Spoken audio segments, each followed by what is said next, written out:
pregunto algo de la carta, dígamelo, y se va a despachar con eso. Debe hablar con alguien importante que va a analizar punto a punto la carta. Yo me cuesta tanto porque yo voy de 7 a 9 y media, ¿te sabes? Sí. No, teníamos ganas de hablar sobre todo con alguien de la oposición para ver si alguien recoge el guante de lo que dijo Cristina. La carta de Cristina, para mí, ayer fue tipo una letra del indio, ¿viste? Que cada uno agarró e interpretó lo que quiso, porque hablé con 15 personas distintas y algunos lo que me sorprendió fue que yo venía hablando con gente, algunos decían una cosa, otros decían otra, y llegó, Julia, mi mujer, fue a presentar su libro, qué sé yo, y cuando volvió me dice, viste que hay un sector de la Argentina que no sabe si es que es muy kirchnerista o que si le gusta mucho Estados Unidos, pero le dice presidenta. Sí. Viste que en Estados Unidos los presidentes dicen presidente toda la vida. Por más que, bueno. Sí. Entonces llega Julio y me dice, ¿leíste la carta de la presidenta? Y le digo, sí. Me dice, ¿qué te pareció? Y le digo, tiene múltiples lecturas. Y me dice, sí, a mí me parece que lo banco mucho Alberto. Esa fue la lectura de alguien que no está viste, que consume política y economía como si fuera Paco, digamos, como nosotros. Y que lo vio de esa manera. Después hubo gente que lo leyó, mucha gente que lo leyó como la tapa de Clarín de hoy, que se despega del acuerdo con el fondo, y hubo ayer una discusión, esto es interesante, una discusión en el grupo de Juntos por el Cambio, de la cúpula de Juntos por el Cambio, en el que algunos leyeron, por eso digo cómo el sesgo ideológico te complica el análisis a veces, que Cristina estaba diciendo que ella se iba a oponer a un acuerdo con el Fondo Monetario. Entonces me llama uno de los que estaba ahí y me dice, ¿vos qué pensás? Le digo, que le están errando como visco al timbre, digamos, que no dijo eso. Después tiene todas estas lecturas de las que estamos hablando. No, pero además porque, perdóname, convoca a todos, porque ella dice lo que pasó con la ley que aprobaron. Exacto. Y que se votó casi con el 95% de todo el Congreso. Exacto, ¿no? Sí. Y ayer le preguntaba a alguien, chuseaba a alguien del entorno de Cristina y le digo... le daba el argumento de la tapa, no sé si vieron la tapa de Clarín de hoy, dice Cristina se despega, el que decide es el presidente, dice la tapa de Clarín de hoy, que la vi pasar, no sé dónde quedó. Sí, está y me decía, dice, Cristina destacó todo el proceso de canje de deuda que se inició en el gobierno de Néstor Kirchner, donde Alberto era jefe de gabinete. Y después, es decir, es también un acompañamiento al presidente de la Nación y destaca, si te fijas, algo interesante porque destaca lo que dijo Alberto el 9 de julio y cierra así la carta. Y de hecho después me mandaban las capturas de los retweets de Martín Guzmán, de Alberto Fernández, claro, que lo tomaron como un acompañamiento a la negociación. Cierto es que Cristina está más cerca, con más diálogo, con más frecuencia, con el ministro Guzmán. Correcto. De lo que estaba hace, unos meses atrás. Igual, como vos vas a profundizar en un ratito, sí, yo que no estoy tan metido, aunque uno está, vos tenés una lectura por ahí un poco más profunda, yo creo que el mensaje de la carta es, y esto le cabe para todos, muchachos y muchachas, lo que estamos por hacer no es joda. Total. Tomemos conciencia de lo que viene, que ya lo había dejado entrever Cristina en varias apariciones acerca de él. Hagámonos cargo todo, a pesar que fue Macri que la pidió, de lo que viene. Sí, sí. Porque después, si la cosa va muy mal, a nosotros tampoco nos va a servir. La culpa la tuvo Macri, porque el país va a estar destruido, ¿no? Sí, de hecho, cualquiera que tenga ambiciones de ser presidente tiene que ser, o de ser gobierno, digamos, tiene que mirar esto muy de cerca. Acá hay algo, yo creo que si vos la hipnotizás a Cristina, Cristina te va a decir, con el acuerdo con el fondo, tenemos serios riesgos de perder las elecciones de 2023. Sin el acuerdo con el fondo, de que vuele todo por el aire. Claro. Ubicás, digo, o sea, no hay buenas soluciones. Es decir, pasa que la pandemia lo que hizo fue hacernos olvidar el nivel de restricción que dejó la deuda con el Fondo Monetario y la deuda con los bonistas privados que tomó el gobierno anterior. Pero bueno, te pasó algo realmente que te pasa una vez en 150 años de historia y le tocó a este gobierno. La verdad que menos suerte que la familia Kennedy tuvo Alberto. Tal cual, pero además hay un dato que Cristina acá reconoce la derrota. Que tanto le dicen ganamos pero perdimos. Acá está reconociendo que hubo un resultado de las elecciones. Y yo creo que el discurso es, los que sacaron el 42%... Sí, tiene la responsabilidad, claro. Con lo que está pasando ahora. Por eso quería hablar con alguien de la oposición y no tuve suerte hasta el momento. Sigamos con el programa. Escribió Cristina Kirchner una nueva carta. Dijo, escribió Cristina Kirchner, agarró el celular y yo dije... me escribió Cristina. Sobre la versión. Sí, exactamente. Dice que le parece muy de sala de espera esta canción. Fundamentalmente sobre el Fondo Monetario Internacional. Quiero decir algo igual obvio, pero no lo voy a dejar de decir. La tapa de Clarín de hoy, que hubiera sido seguramente, o de La Nación, ni vi cuál era La Nación, capaz La Nación fue, sobre el sobreseimiento en Otesur y los sauces, pasó a ser sobre el acuerdo con el Fondo Monetario Internacional. Primera, son 1-0, digamos. Claro, primera cuestión, ¿no? Primera cuestión. Pero después, uno podría repetir que fue medio una carta a gusto del consumidor. Nosotros no lo hablamos ni si juntas 4 aire. personas y tenés 4 interpretaciones de la carta. Sí, exactamente. Estoy de acuerdo. Está de acuerdo entonces. ¿Ustedes vieron eso? ¿Vieron algo más evidente? Cristina recibió hace poco un informe bastante detallado de una persona que ella respeta mucho, de un diagnóstico muy complicado de lo que está pasando, y en el cual el acuerdo con el fondo era condición necesaria, pero no suficiente, no para crecer, sino para no volcar. Son dos cosas completamente diferentes. Me acerca acá Nicolás Ángel, que la tapa de La Nación efectivamente siguió como el último japonés, ¿viste? El japonés que no se enteró que terminó la guerra, está con el machete en la selva. Sí, ¿no? Ahí es Hiro Ona, se llamaba, algo así me parece, con la agenda judicial. Pero decía que Cristina ubica ese diagnóstico, obviamente no la debe, no lo sé, pero digamos, no le debe generar gratitud desde el punto de vista político, electoral, pero es una situación en la que la verdad, no sé si leyeron la entrevista conjunta de Gabriela Cerruti y Hernán Iglesias Cilia en Perfil. No. Bueno. Ay, Dios. Abajo de eso que había. Dice, Iglesias Cilia dice en un momento que creyó que era un trabajo de 4 años. Que venían, y dice, no, bueno, 4 años es un tiempo muy corto para transformar la Argentina, ahora nos dimos cuenta. Fue la pasantía más cara del mundo, digamos, ¿no? 50.000 millones de dólares, nos salió 100.000 millones de dólares en deuda, pero está todo bien igual, con alegría siempre. Esto para ustedes, ¿no? Para vos, para ustedes dos. Para Cristina Kirchner, para el peronismo, que dice, no, la democracia. ¿Quién más? Tiramos un nombre más, ¿para quién más? Para Rodríguez Larreta. Ahora de repente está mal la democracia. No digo que está mal la democracia. Tiene estos daños colaterales, digamos, claro, ¿no? Que viene una persona, te endeuda 100.000 millones de dólares. Está bien, lo que pasa es que no pasa nada. Y te dice, ¿sabes qué? Creí que era un trabajo de 4 años, que hacíamos las transformaciones y volvíamos al sector privado. Mala mía. Dice eso. Yo les pido que la lean. Ahora la leemos. Ahí tenés. No, yo confío en la gente. Está bien, bueno, confía. Después dice, ¿cómo se desarrolló Corea del Sur? No, viene y te agarra, te dice, no, bueno, la inversión en ciencia y técnica. Así, antes, quiero ser claro, no estoy diciendo que este sea el camino que tiene que seguir la Argentina para nada. Estoy en contra. Solo quiero ser enfático con las anécdotas y con los procesos. Justo con la comparación. Exactamente, políticos y económicos. Porque te dicen, no, la inversión. Sí, también te metían preso durante un momento por fumar Marlboro en la calle, digamos, ¿no? Pues si no, viste, te cuentan solamente la parte donde no invirtieron en ciencia y técnica. Sí, está bien, obvio. Después hubo un proceso muy virtuoso de desarrollo económico, muy virtuoso. Ahora, primero hubo cosas que Argentina no está dispuesta felizmente a hacer desde el punto de vista político. Si no, los análisis, ¿viste? Como son medio incompletos. Hay que hacer como China. ¿Qué sé yo? China, digamos, ¿no? Hay que hacer como... hay que hacer como Noruega. Claro, no sé, qué sé yo. O sea, en fin, volviendo al tema. Me parece interesante que escucharlos a ustedes qué vieron de la carta.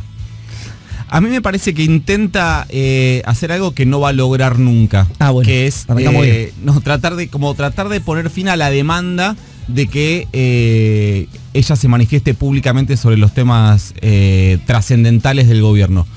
Hay una jugada lógica de la oposición, y cuando digo la oposición digo todo el abanico de la oposición, desde los bloques de la Cámara a dirigentes y exdirigentes a determinados sectores de los medios que le demandan, habla, decime qué, porque además si no dice qué, es contenido igual.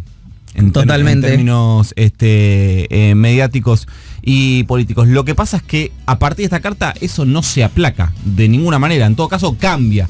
Puede llegar a cambiar. Porque además para mí hay algo que también me resulta, a mi entender, medio engañoso. Y es que en la carta explica en términos casi administrativos o jurídicos las responsabilidades del Poder Ejecutivo primero y del Congreso después sobre cómo tiene que ser el tratamiento de ese hipotético acuerdo en marcha con el FMI, pero se olvida del condimento político. No es menor su lugar en la alianza de gobierno, tanto en lo que representa el Poder Ejecutivo como el propio Congreso, como presidenta del Senado, cuando dice, no, bueno, esto lo tiene que resolver el presidente y el Congreso. Si eso es cierto, en términos administrativos, institucionales y claro, y jurídicos, de alguna manera minimizar su rol político dentro de la alianza, entiendo que es lo que tiene que hacer. No, pero además creo que ese es justamente, me parece que el metamensaje de ese pasaje de la carta es: yo no voy a hacer un obstáculo para el acuerdo con el Fondo Monetario. Exactamente. Y que además, no lo puede, obviamente no lo va a decir abiertamente. De hecho, lo que plantea la cita del 9 de julio de Alberto. Sí. ¿Es el 9 de julio del 2020? no, me parece que es del 2021. Ah, ok. Sí. No me acordaba eso en la carta, pues lo leí al final. Bueno, obviamente está al final. Ahora, lo que yo respecto a eso, no va a decir taxativamente esto, porque la verdad es que el acuerdo con el fondo no va a ser bueno para Argentina. Ahora, hay algo ahí que a mí me resulta impresionante, que es cómo vos, que tomaste el acuerdo, Sí. con una curva de vencimientos impagable, etcétera, etcétera, etcétera, etcétera, Total. como oposición, podés estar exento de la discusión pública sobre eso, ¿no? Y cómo va, no sé, digo, también no lo tomó él, quiero ser justo con la Cunza. La Cunza no fue el que tomó el préstamo, de hecho agarró un fierro caliente hacia el final del mandato. Pero habla de esto, ¿viste? Y la prensa es como, sí, contame, por favor, Sí. vos que no... ¿Cómo lo arreglaste? Contame. Claro, contame, vos que formaste parte Sí. de un gobierno que no tuvo nada que ver Lo con que el me acuerdo. pasa con No, eso, perdón Pablo, es que para mí ya llegó a un nivel de desgaste eso que a mí ya me resulta casi insoportable. Es como los medios preguntando a López Murphy qué haría con los jubilados.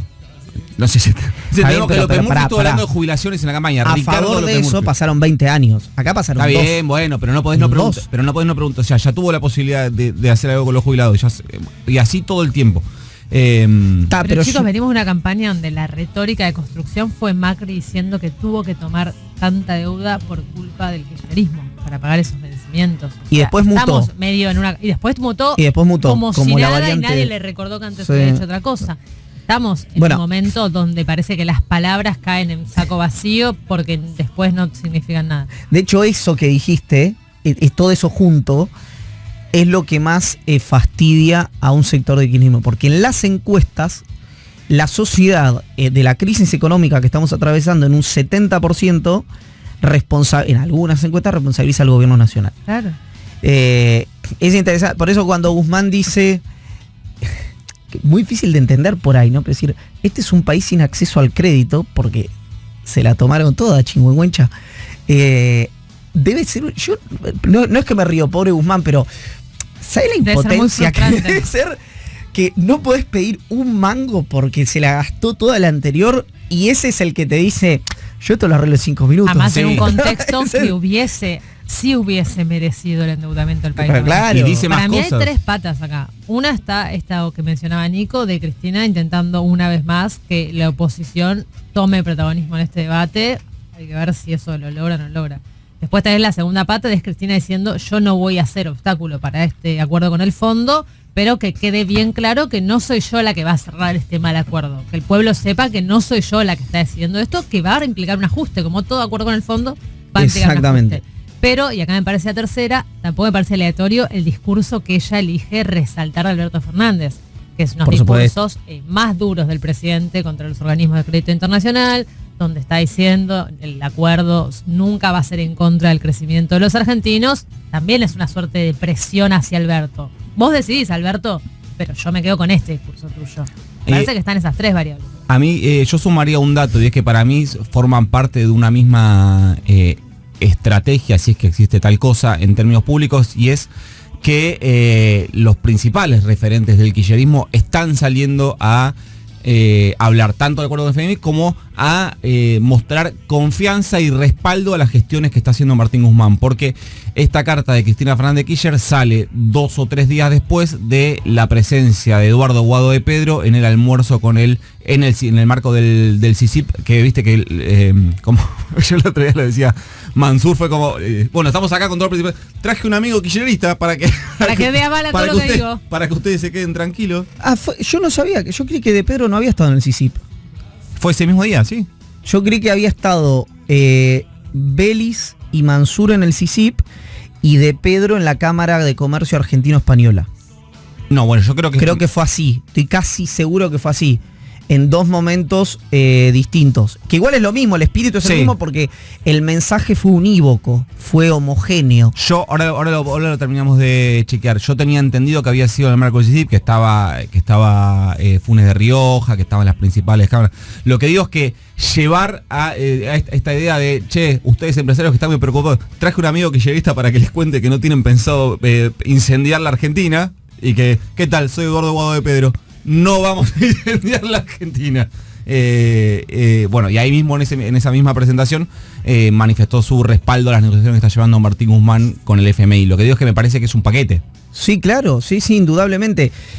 También lo que pasa es que pasan cosas raras también en la Argentina, digamos.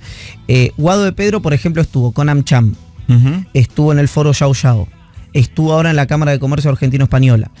Es decir, es un interlocutor recontraválido para el sistema de los hombres y mujeres de negocio de la Argentina y del exterior para saber qué puede pasar. Porque los empresarios te dicen que es el principal interlocutor del kirchnerismo, digamos, del frente kirchnerista dentro del frente de todos, es el principal interlocutor. Exactamente. Pero que además es bisagra, o lo era hasta la intifada del lunes, digamos, del lunes postelectoral me refiero.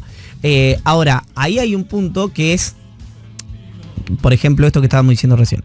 El lunes postelectoral, no me acuerdo, no, fue el miércoles. ¿Cuándo fue la presentación de las renuncias? Digo, la disfunción. El miércoles. La disfuncionalidad del gobierno llega a estas cosas.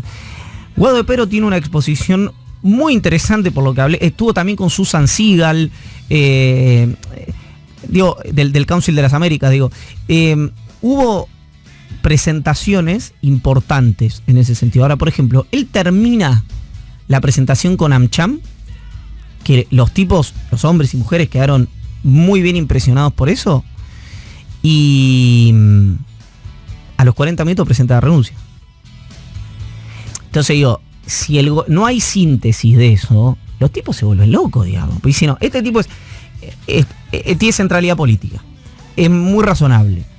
Como dijo, lo escuché en el foro Yao Yao, y le preguntaban por el sector agropecuario y si soy 4ª generación de productores ganaderos. Diego Guado de Pedro como un síntoma de algo más grande, obviamente.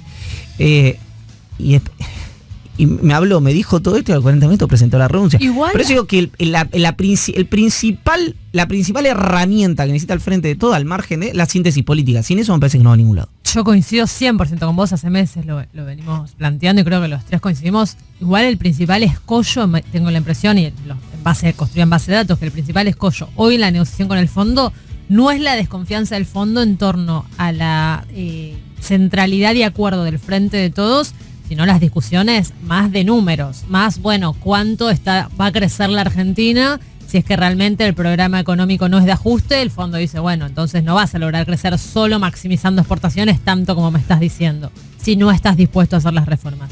Viene siendo más por ahí el debate. Pero esa es una discusión política. Esa es una discusión política interna, pero de cara al fondo no se le presenta como debates intracoalición. De cara al fondo se le presenta un programa cerrado. Obviamente. La desconfianza del fondo no viene con que ese programa no se pueda hacer por los debates internos, sino porque no está de acuerdo con el programa mismo. No, todavía ni siquiera está de acuerdo con ese programa. De hecho, el punto central donde no se han puesto de acuerdo todavía el gobierno argentino y el Fondo Monetario tiene que ver con la velocidad y los plazos de reducción del déficit. Ese es el eje sobre el cual el resto está más o menos caminando.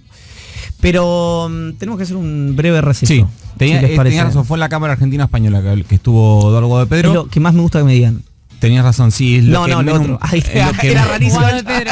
Guado de Pedro, la Cámara Argentina de Comercio No, yo Española. escucho eso y no sabes, flasheo. Me mejora el día eso. Bueno, hacemos un